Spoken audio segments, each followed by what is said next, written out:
आज हम साल 2020 की बात करें तो कितनी आबादी है इस दुनिया की, कितनी आबादी है सभी अलग अलग धर्म के लोगों की, यह सब हम जानते हैं।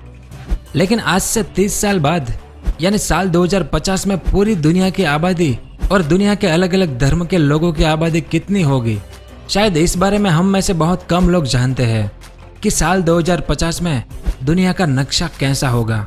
तो अमेरिका की पीयू नाम की लोकप्रिय सर्वेक्षण संस्था की दुनिया के प्रमुख धर्मों की आबादी के बारे में कुछ समय पहले प्रकाशित रिपोर्ट ने दुनिया के कई देशों की नींद उड़ा दी है।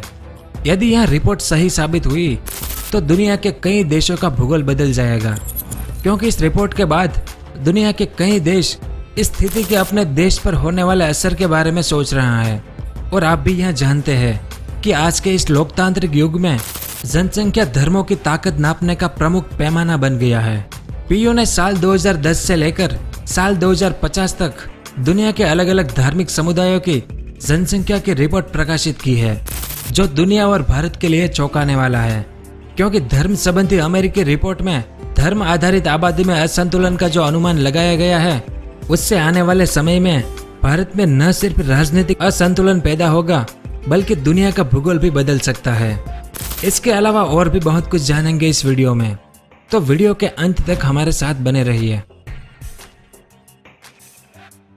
वीडियो शुरू करने से पहले आप सबसे एक विनती है कि वीडियो को पूरा देखे और समझे बिना धर्म के नाम पर या किसी धर्म पर कोई गंदी कमेंट ना करें। यह वीडियो सिर्फ आपको कुछ जानकारी देने के लिए बनाया गया है, ठीक है। इसके अलावा यह रिपोर्ट तभी मान्य होगी अगर कोई मानव महामारी ना आए साल 2050 तक। जैसे आप जानते हैं कि अगर अब कोई युद्ध होगा तो उसमें इस दुनिया का क्या हाल होगा, इसकी कल्पना करना नामुमकिन है। या फिर कोई महामारी आए, उस कारण भी मानव जाति में बहुत कुछ बदल सकता है। यानी सब कुछ ठीक रहा तो ही यह रिपोर्ट ठीक साबित होने की संभावना है। तो पीयू की रिपोर्ट में साल 2010 को आधार मानकर साल 2050 में दुनिया के 8 अलग अलग धार्मिक समुदायों की जनसंख्या का आकलन और विश्लेषण किया गया है। इन अगले 30 सालों में दुनिया की जनसंख्या में 35% की वृद्धि होगी, जिसमें प्रमुख समुदायों में मुसलमानों की जनसंख्या सबसे ज्यादा यानी 73% बढ़ेगी। ईसाई समुदाय की आबादी 35% बढ़ेगी और हिंदुओं की आबादी 34% बढ़ेगी। इस हिसाब से आबादी के मामले में ईसाई सबसे पहले होंगे, मुसलमान दूसरे होंगे और हिंदू तीसरे नंबर पर होंगे। अब सबसे पहले हम भारत की क्या स्थिति होगी साल 2050 में, उसकी बात करेंगे। तो साल 2050 में भारत की कुल आबादी में हिंदुओं की आबादी 2.8% तक कम होने की संभावना है। आज भारत की आबादी अनुमानित 130 करोड़ के आसपास है, लेकिन साल 2050 में भारत देश की कुल आबादी 1.7 अरब यानी 170 करोड़ होगी।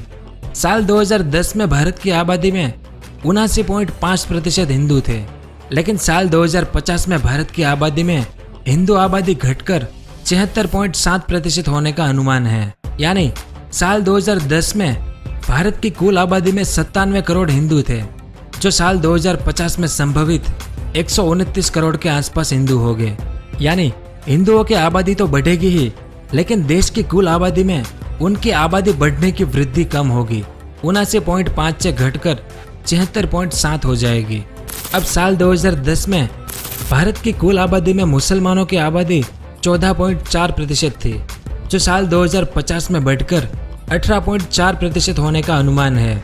यानी साल 2010 में भारत में मुस्लिम आबादी 70 करोड़ 62 लाख है, जो साल 2050 में बढ़कर अनुमानित 20 करोड़ से ज्यादा हो जाएगी।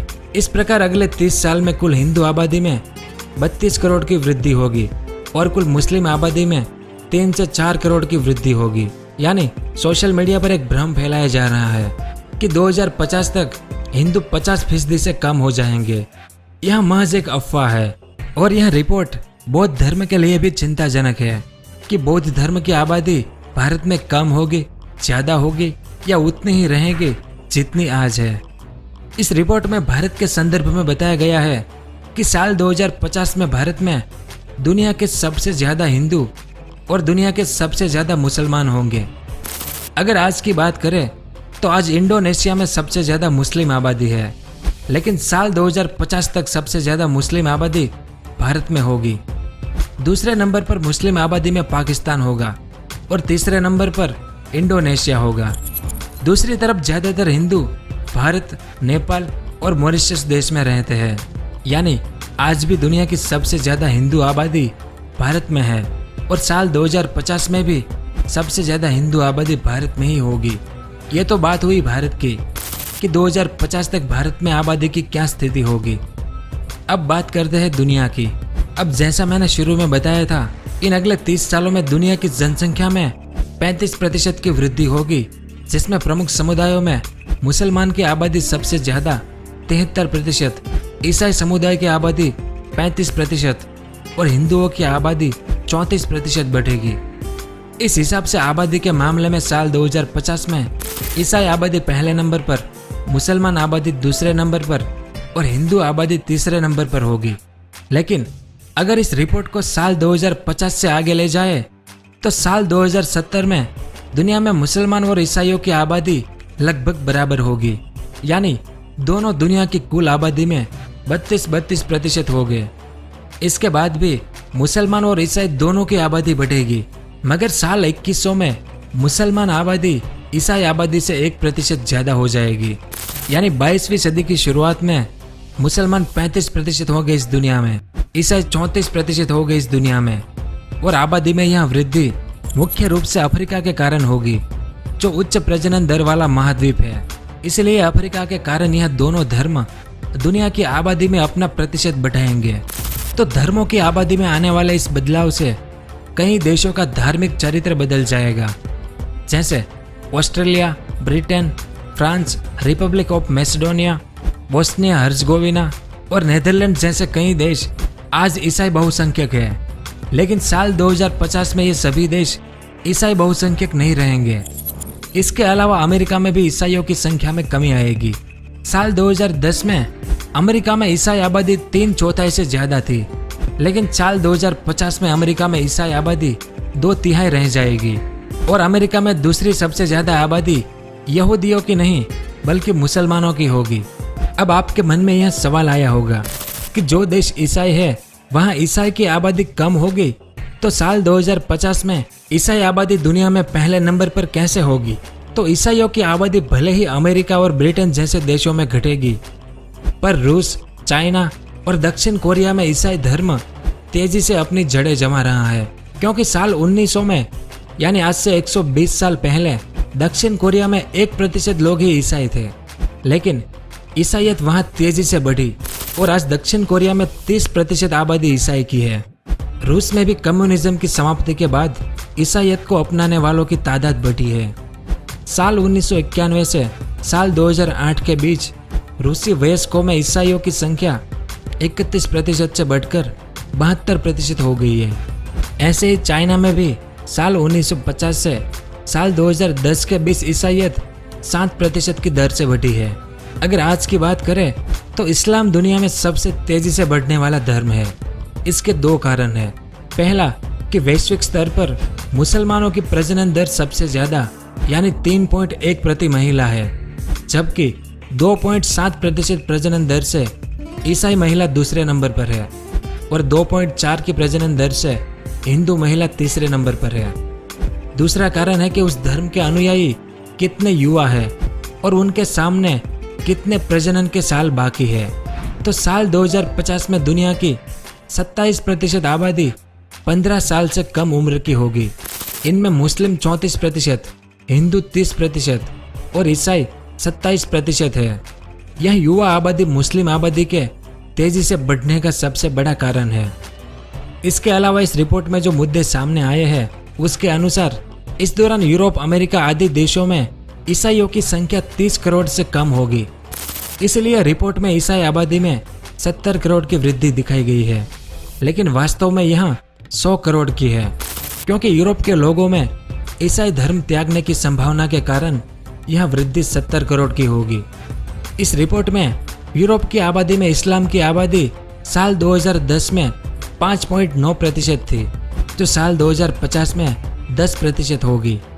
और इससे भी बड़ी चेतावनी यूरोप के लिए यह है कि यूरोप में अन्य धर्म और सेक्युलर लोगों की तुलना में ईसाई 45% यानी अल्पसंख्यक होंगे। और ब्रिटेन में भी यही स्थिति होगी। और यूरोप में इस्लाम की जो वृद्धि होगी वहाँ फ्रांस, जर्मनी और बेल्जियम में ज़्यादा होगी। इस रिपोर्ट में दिए हुए आंकड़े आबादी की वृद्धि और प्रजनन संख्या से जुड़े अनुमान पर आधारित है।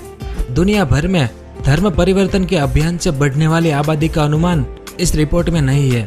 और आप जानते हैं कि आज के समय में दुनिया में धर्म परिवर्तन जोरों से चल रहा है। जैसे चाइना में धर्म परिवर्तन के चलते ईसाई मिशनरी और चाइना की कम्युनिस्ट सरकार के बीच आमने सामने की लड़ाई चल रही है। इसलिए इस रिपोर्ट में यह भी कहा गया है कि धर्म परिवर्तन काफी जटिल प्रक्रिया है, क्योंकि कुछ देशों में वयस्कों के लिए एक धर्म छोड़कर दूसरा धर्म अपनाना सामान्य बात है, लेकिन कई देशों में धर्म बदलना बहुत मुश्किल और कानूनी वजहों से पेचीदा है। कई देशों में तो इसे गैरकानूनी माना गया है। ज्यादातर मुस्लिम देशों और नेपाल में भी धर्म परिवर्तन गैरकानूनी माना जाता है। और जिनका किसी धर्म से वास्ता नहीं था वे ईसाई बन जाते हैं। तो बहुत से लोग जिनकी परवरिश ईसाई के तौर पर हुई है वे या तो नास्तिक या अधर्मी बन जाते हैं। और भारत के बारे में रिपोर्ट कहता है कि धर्म परिवर्तन के आंकड़े उपलब्ध नहीं है। तो यह सब कुछ था इस पीयू रिसर्च सेंटर की रिपोर्ट में। लेकिन मानव सभ्यता के बारे में ऐसे निष्कर्ष पूरी तरह से सही नहीं होते और वक्त की कसौटी पर पूरी तरह से खरे नहीं उतरते, क्योंकि कुछ विशेषज्ञ मानते हैं कि यह रिपोर्ट पश्चिम समर्थक और ईसाई समर्थक नजरिए से लिखी गई है। उम्मीद है कि आपको कुछ जानने को मिला होगा। अगर वीडियो पसंद आया हो तो लाइक और शेयर जरूर करें। धन्यवाद।